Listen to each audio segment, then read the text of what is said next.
Commanders fans, this is a full-blown nightmare. Just when you thought things couldn't get any worse, I've got 3 updates that'll make you want to rip your hair out. We're talking about a $96 million star wide receiver who's still not playing, a promising young cornerback who just broke his leg and is out indefinitely, and ARG3 speaking out about Jaden Daniels in a way you need to hear. Think this season can't sink any lower? I'm telling you right now, after what you're about to hear, you'll understand why this franchise isn't a freefall. Stick around to the end, because each piece of news is worse than the last, and I need to hear from you in the comments. Do you still have hope, or have you already thrown in the towel? Look, I'm going to be straight with you, because this has me heated. Terry McLaurin, the guy who's supposed to be the face of this franchise, the dude who got paid $96 million, is not playing in Week 11 against the Dolphins in Madrid. Do you realize what that means? We're talking about the receiver who's supposed to be leading this team through the roughest moments, and he's riding the bench with a quad injury that just won't go away. Let me break down the numbers for you, because this is insane. McLaurin has played only 4 games this season. Know how many catches he has? 13. Do the math with me. That's nearly $2.5 million per catch. Can you believe that? While other receivers around the league are out there, grinding every Sunday, giving it their all for their teams, our $96 million man is watching from the sidelines. And you know what really ticks me off? How this whole thing started. McLaurin held out during the preseason, disrupted the team's entire prep, and now the historical data shows that his injury is probably tied to missing that crucial conditioning. You think that's a coincidence? I'm telling you it's not. When a player skips training camp, when they don't go through the grind with the squad, their body's not ready for the intensity of the regular season. But here's what really has me worried. Tom Pelissero confirmed that McLaurin will travel to Madrid, but won't suit up, saying it's part of his recovery process. Recovery process? We've been in this process for weeks. How much longer are we supposed to wait for our number? One receiver to come back. And now I gotta ask, is this the mindset of a leader? Is this what we expect from the guy who's supposed to be the face of the franchise? Look, I get it. Injuries are part of the game. I respect when a player is genuinely hurt and needs time to heal. But when you add the holdout, the lack of prep, the massive contract, and now this long absence in a season where we're sitting at 3-7 and sinking fast, you start to wonder, where's the commitment? Where's that warrior mentality we need? Compare this to what we're seeing in the rest of the division. CD Lamb in Dallas saying through pain, giving it everything he's got every week. A Jay Brown in Philly is stepping up as the leader the Eagles need. And here we are with our star receiver watching games from the sideline while cashing $96 million. You see the difference? And here's the part that breaks my heart as a Commanders fan. McLaurin USED to be that guy. He was the warrior who gave 100% on every snap, the one who never quit no matter how bad things got. He was the perfect example of what it meant to be a Commander. But now, after that massive deal, after the holdout, after this never-ending injury, I have to ask, did we lose the Terry McLaurin we once knew? Dan Quinn tried to put a positive spin on it when he talked to the media, saying, the mental impact is definitely big, and everyone goes through tough stuff and finds their way and adjusts. But I'm telling you, that's not enough. You can't just adjust when your number 1 receiver, your highest paid player, is missing week after week. That's not adjusting. That's surviving. And the Commanders shouldn't be in survival mode with the talent we've got on this roster. Joe Witt Jr., our defensive coordinator, said something that hits home with this whole situation. I never make excuses, but injuries are real. And he's right. Injuries are real. But it's also real that McLaurin skipped all of training camp by choice. It's also real that we're now paying the price for that decision. It's also real that while other teams have their stars on the field, we're out here without our top offensive weapon. And you know what's the most frustrating part? McLaurin's absence isn't just about stats or production. It's about leadership. It's about having your best player on the field when things get tough. It's about showing the young guys in that locker room that when you're a well-paid vet, you've got a responsibility to be there for your team. And right now, that presence is missing. I look at Jaden Daniels, our rookie quarterback who's battling his own injury, trying to find his way in this league, and I wonder, what example is he seeing? What's he learning about what it means to be a leader in this organization? Because if the message is that you can get paid $96 million and then disappear when your team needs you most, that's a dangerous message. Here's the reality. The Commanders are 3-7, basically out of the playoff hunt and staring down a top 3 pick in the 2026 draft. This season is a wash. And part of that failure, a big part of it, is because our number one receiver, our offensive leader, our $96 million player hasn't been available when we needed him most. So what's next? Does McLaurin come back in week 12? Week 13? Or do we just decide it's better to shut him down for the year and let this season crash and burn? Because I'm telling you, if the decision is to sit him the rest of the way, then we need to have a serious conversation about what that $96 million contract really means and what we expect from our franchise players. And if you thought that was bad, wait until you hear this. Because just when you thought the bad news ended with McLaurin, I've got something that'll make you realize this defense, already the worst in the league, just lost its only bright spot in the secondary. Just when we thought we found something positive in this disaster of a defense, just when we had a young cornerback showing he could be part of this franchise's future, Dan Quinn drops the most gut-wrenching news.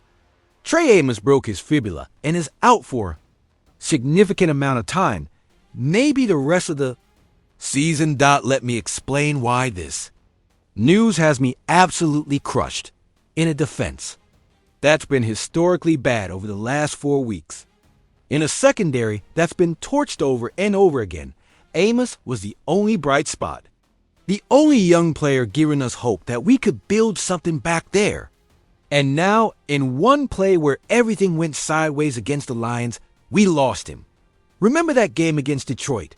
The one where Darren Payne got ejected for punching Amon-Ra St. Brown and earned a 1-game suspension. The one where Javon Kinlaw shugged an official? That game was a total mess.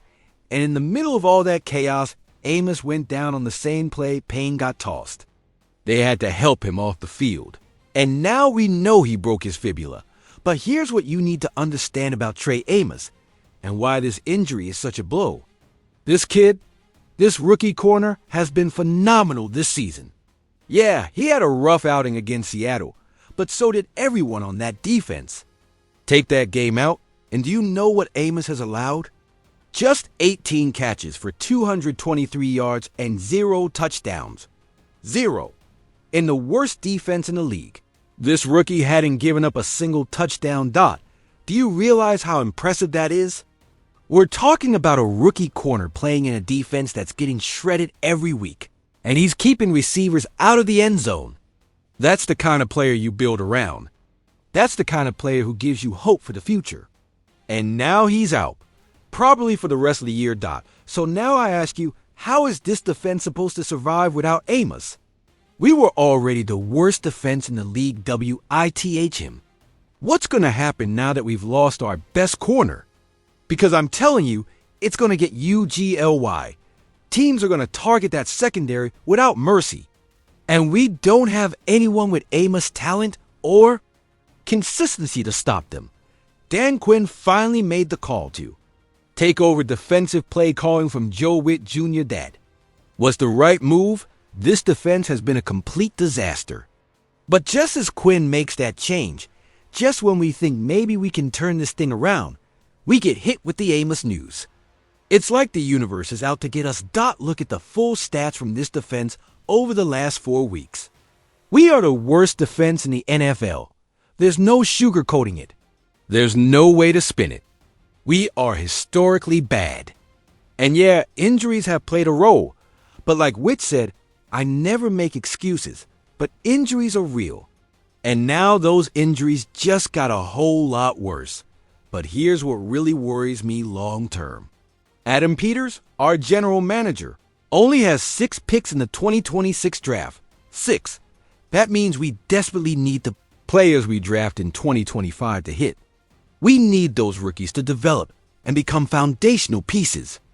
And Amos was exactly that. He was proof that Peters can find defensive talent. He was proof that we can build a legit secondary. Now, with this injury, we lose valuable development time. We lose the chance to watch Amos grow and improve the rest of the season. And even though we know he can be a starting corner in this league, because he's already shown it, we're left with more questions than answers about what he'll look like when he returns. You know what's the most frustrating part? This season, even at 3-7, even with the playoffs out of reach, was the perfect opportunity to develop our young guys. It was the perfect time to give reps to players like Amos, to watch them grow, to build the foundation for the future. And now that opportunity is gone with that broken fibula. Compare our situation to other rebuilding teams. The Bears are developing their young secondary. The Patriots are giving their rookie defenders real playing time. But us? Just when we find a young guy with real talent, we lose him for the year. It's devastating. And here's the question we all need to be asking. How many more injuries can this take? We've already lost Amos. We've got multiple guys banged up. At what point does this stop being bad luck and start being a systemic issue with our training program or medical staff? Because I'm telling you, these injuries are killing any shot we had at competing. The truth is, this defense needs a massive rebuild in the offseason. We need talent at every level. But the one bright spot we had, the one young guy showing we could draft and develop corners, is now on the injury list. And that makes Peters' job even harder next year. So what now? How do we survive the rest of the season without Amos in the secondary? Who's going to cover the other team's number 1 receivers? Because I guarantee you, NFL offensive coordinators are already watching our film, already seeing that Amos is out. And they're going to go after that secondary like sharks smelling blood. This injury isn't just a loss for this season. It's a loss for the future of this defense. It's a loss for the development of a talented young player. It's a loss for the hope we had of building something special in Washington. And that, more than anything else, is what has me absolutely crushed. Absolutely crushed. Look, when I saw RG3 talking about the comparisons between his injury and Daniel's, I figured it was just another former player giving his 2 cents. But after listening to what he said on his podcast Out of Pocket, I'm telling you, this goes way deeper than just comparing injuries. This is about the culture of this organization and how it's changed, or hasn't, since the dark days of ARG3's time here. Let me give you some context. Jaden Daniels dislocated his elbow playing in garbage time during Week 9. Right away, people started drawing comparisons to ARG3's infamous knee injury in that 2013 playoff game. The similarities were eerie. But RG3 came out and said something we all need to hear. They're not even close to being the same. And here's why he said that. Because ARG3 understands something a lot of fans don't. He knows that the 2025 Commanders are a completely different organization than the 2013 Redskins. And that difference might be what saves Jaden Daniels' career. Listen to what RG3 said. This is powerful. The organization is in a completely different place than when I was the quarterback of the Washington Redskins. There's no internal fighting. The head coach and the owner aren't battling over who they want at quarterback or how they want the offense run. The organization isn't built on toxicity anymore. Do you hear what he's saying? He's saying that when he got hurt, the whole organization was in chaos. The owner and coach were at war. There was dysfunction everywhere. And that dysfunction led to decisions that ruined his career. But now, with Josh Harris as owner, Dan Quinn as head coach, and Adam Peters as GM, things are different. The culture is different. And here's the part that really hit me. ARG3 said, the coach isn't on the hot seat. When a coach is on the hot seat, they make different decisions. A lot of times, coaches in that position don't do what's best for the player. They do what's best for themselves. That's what happened in my situation in Washington. Do you realize how brutal that statement is? RG3 is basically saying Mike Shanahan risked his health to save his own job. That the decisions made weren't about protecting RG3. They were about survival.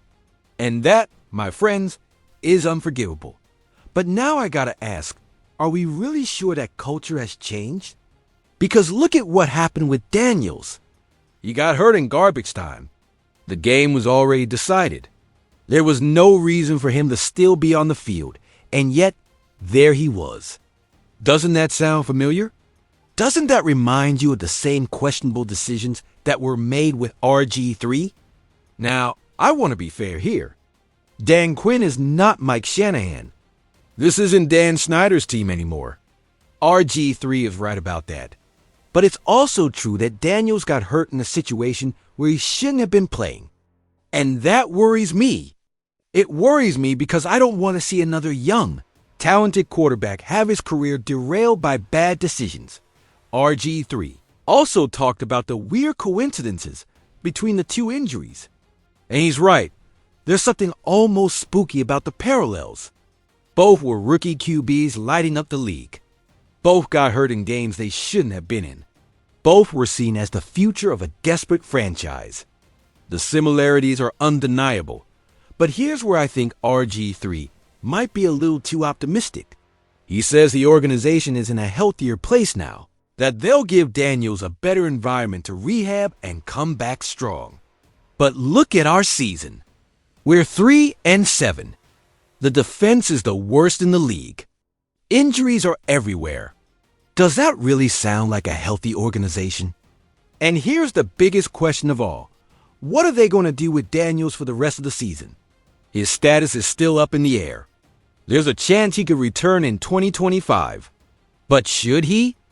With this season already lost, with a roster decimated by injuries, does it make any sense to risk our future franchise quarterback just to win a couple of meaningless games?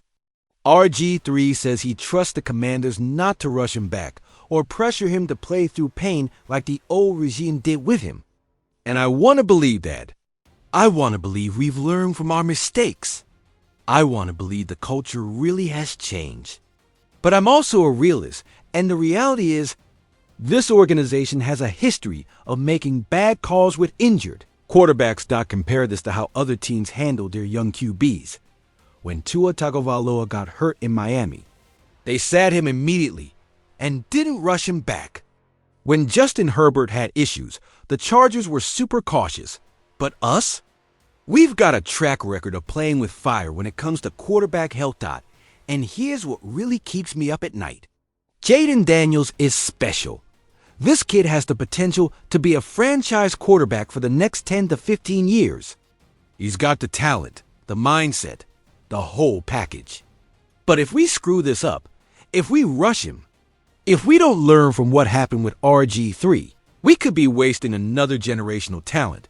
RG3 ended his comments by saying he believes Daniels' story will end better than his. And I pray he's right. I pray this organization has truly learned from the past. I pray Dan Quinn and Adam Peters put Daniels' long-term health above any pressure to win now. But I'm also a Commanders fan who's seen this movie before. I've seen this team ruin young talent. I've seen questionable decisions end careers. And until I see with my own eyes that we've really changed, I'm keeping my guard up. Here's the truth. RG3 gave us a warning. He reminded us what happens when a toxic organization makes desperate decisions instead of doing what's right for the player. Now it's on the Commanders to prove they're different. It's on them to show that the culture really has changed. It's on them to protect Jaden Daniels the way they didn't protect RG3. Because if they don't, if we repeat the same mistakes, if we let history repeat itself, then all this talk about new culture and new organization will mean nothing. And Jaden Daniels could become just another what could have been in the long, painful history of this franchise. So there you have it, Commanders Nation. 3 stories that perfectly sum up the disaster that is the 2025 season. A $96 million receiver who can't stay healthy. A promising rookie cornerback out indefinitely. And RG3 reminding us of the ghosts of the past while we pray history doesn't repeat itself with Jaden Daniels. Now I'm asking you, and I want you to be real in the comments.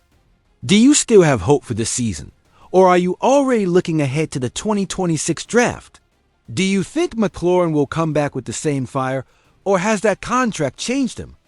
Do you trust this organization to handle Daniel's injury the right way, or are you scared we're about to make the same mistakes all over again? Because here's the thing, this is our family. This Commanders fan community is all we've got when things get rough like they are right now. And I need to know what you're thinking. I need to know if you still believe, or if you've already given up doubt if you're feeling the same frustration. I am, if you're tired of watching this team waste talent.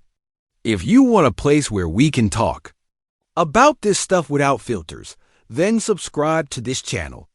Because I promise you, I'm going to keep bringing you the truth, no matter how painful it is. I'm going to keep being the voice that says what we're all thinking. Drop your thoughts in the comments. Tell me what you think about McLaurin. Tell me if you're worried about Daniels.